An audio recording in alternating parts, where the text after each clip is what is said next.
सज स्वर के गईलो जब सैया जी के पास, मिलन वाली रात भइल बात कौन खास। का हो का भइल?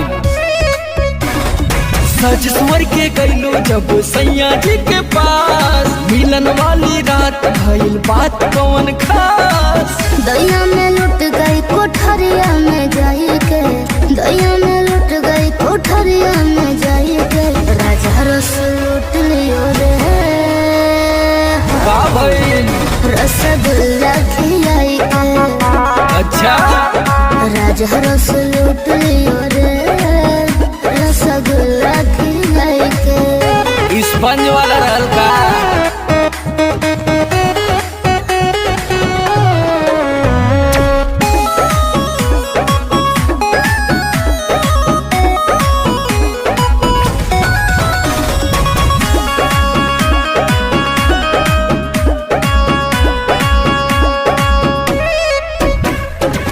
गोट गोट पी गए दूध के गिलास रे, तोहरो मिटावले होई पियास रे।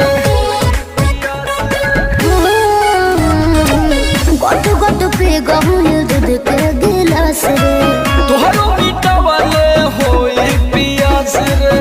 फोड़ दिया चूड़ी मेरा घुंघटा उठाई के, फोड़ दिया चूड़ी मेरा घुंघटा उठाई के, राजा रस लूट लियो रे। रसगुल्ला खिलाई के, हरे राजा रस लूट लियो रे, रसगुल्ला खिलाई के। अरे तब तो तारों के मजा आई होई।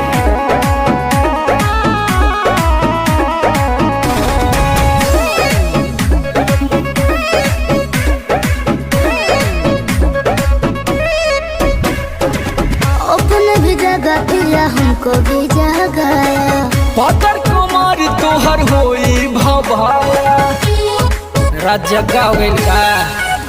हाँ अपना भी जगह दिया हमको भी जगाया, पातर कुमार तोहर होई भवाया।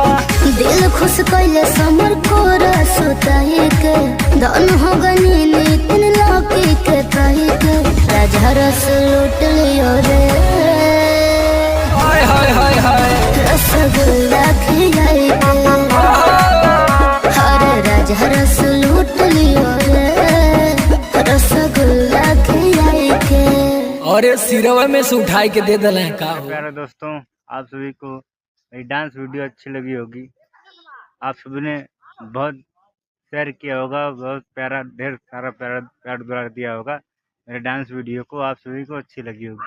अगर हाँ आपसे रिक्वेस्ट है एक, आप सब अगर नए हैं मेरे डांस चैनल को सब्सक्राइब करें और बेल आइकन को भी दबाएं, साथ में बेल आइकन को भी दबाएं, तो आप सब अपने यार और दोस्त में भी मेरा डांस चैनल सब्सक्राइब करें और सब्सक्राइब भी करें और शेयर भी करें। तो मेरा इसी तरह से आप सभी से निवेदन है। तो चलिए, जय भीम, जय भारत, नमो बुद्धाय। आप सभी से फिर मिलूंगा मैं किसी नए वीडियो के साथ में। तब तक आप सब एंजॉय करें।